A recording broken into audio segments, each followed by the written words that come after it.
While America was building a musical identity with jazz in New Orleans, Chicago, and New York, Russia was stripping away old ways of thinking and championing a fight for the working class. The Soviet Union would emerge and start a long road towards establishing a national identity. The music of this time period, its challenges and players, is an incredible tale of expression during duress, and some fascinating figures come forward in the narrative. Join me today as I explore post-revolutionary Soviet music and enjoy the video production of Dmitri Shostakovich's 13th Symphony.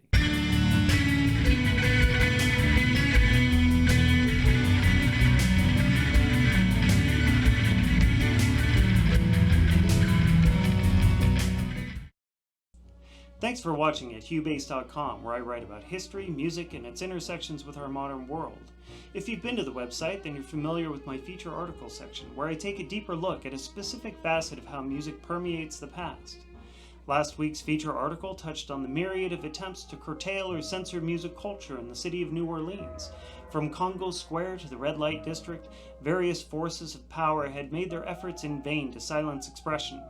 By the 1900s, jazz was beginning to take root, and this amalgamated genre, born in the heart of creativity out of the heavy mixture of people groups that congregated there, began to feed into all corners of life.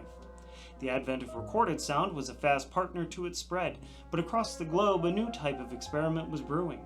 In Russia, the early 1900s meant revolution, working-class uprising, and an entirely different path for the modes of musical evolution.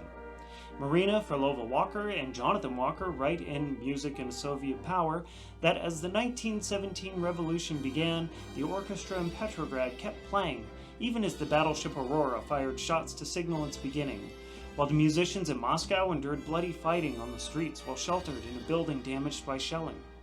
Once the powers of governance quelled the conflict and the Communist Party began re-establishing control, music was left to navigate its own idiom in creating popular identity for close to a decade. Many other forms, like literature and visual arts, were to fall under the watchful eye of regulation.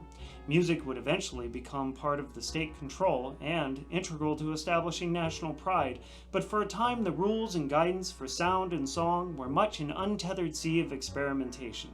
The self-censorship, criticisms from within, and personal struggles to establish just what it meant to be Soviet is a fascinating story, and prior to Stalin's first 5-year plan, it is mostly guided by the musicians themselves.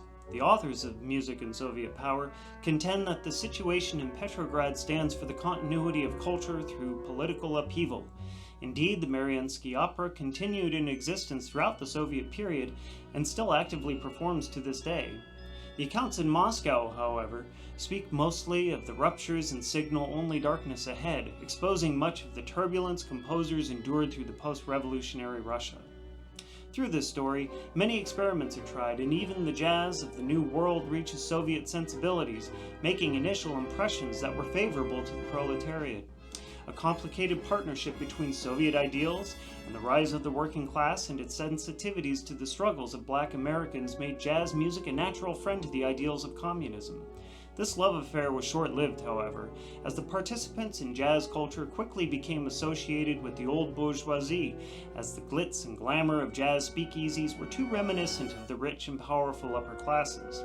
While jazz remained an underground influence, much the same way punk rock would become a voice of the rebellion years later in communist East Germany, its initiation to Russian people was quite favorable.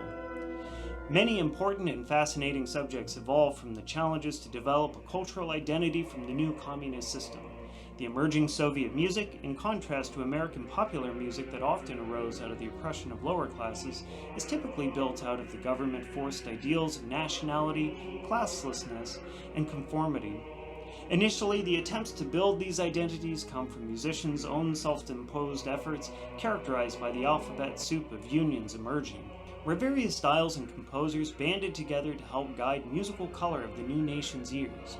Groups like the RAPM, ORKIMD, RFSFR, GIMN, and ASM were some of the main organizations, and this in just the first few years after the revolution. Eventually, the Association of Contemporary Musicians, or the ASM, and the Russian Association of Proletarian Musicians, or the RAPM, would rise to the top and be the two determining factions for much of the music composition prior to Stalin's first 5-year plan. What follows is a long and winding history where some, like Sergei Rachmaninoff and Igor Stravinsky, resign to exile, while others, like Sergei Prokofiev, return to their homeland, and composers like Dmitri Shostakovich and Alexander Scriabin endure and adapt. Shostakovich is one of my favorite tales of musical historical record. He chronicles the Soviet heart to survive in World War II with his 7th Symphony, or the Leningrad Symphony, and comes back after the death of Stalin to expose its horror of anti-Semitism in his 13th Symphony. In the first movement, the 13th transforms the 1941 massacre by Nazis, Jews at Babi near Kiev, into a denunciation of anti-Semitism in all its forms. In this series, I'll talk more about the fascinating subject of Soviet music and its ties to our current freedoms and ability to create identity through song. Thanks for watching, and I hope you enjoyed this selection from Shostakovich's 13th Symphony. Look out for our next episode as we continue this incredible chronicle, and see you soon at HughBase.com.